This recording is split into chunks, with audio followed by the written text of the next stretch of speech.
Tila hindi na nagustuhan ng actress TV host na si Casey Concepcion ang paulit-ulit na issue na siya raw ay nagdadalang tao.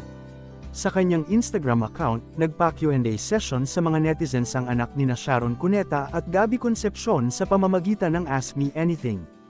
Ilan sa mga questions na itinanong sa kanya ng mga IG users ay sinagot niya sa pamamagitan ng video. Sinagot niya ang nagtanong na netizen ng, "Are you really pregnant?" Lumang balita na raw ito at never pa raw siyang nabuntis. Pahayag ni Casey, "Guys, old news na yan.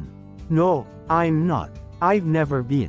And I hope one day I will be and I will let you know." Tugon ng aktres, "Tigilan niyo yan ha, paulit-ulit." Sa totoo lang, sabi ni Casey.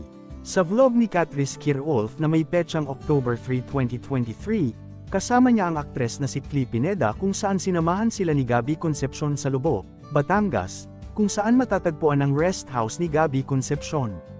Bago sila makarating sa rest house, na-meet nila si Casey Concepcion. Base sa petsa ng ride, naganap ito noong unang bahagi ng Oktubre, bago ang Dear Heart concert noong October 27, kung saan nag-perform sina Sharon at Gabby at nag-appear din si Casey sa concert. Hindi ito ang unang beses na napapabalitang buntis si Casey at paulit-ulit din niya itong dine-deny. Sa kasalukuyan ay masaya na si Casey sa piling ng kanyang Filipino-Swiss businessman boyfriend na si Michael Woofer.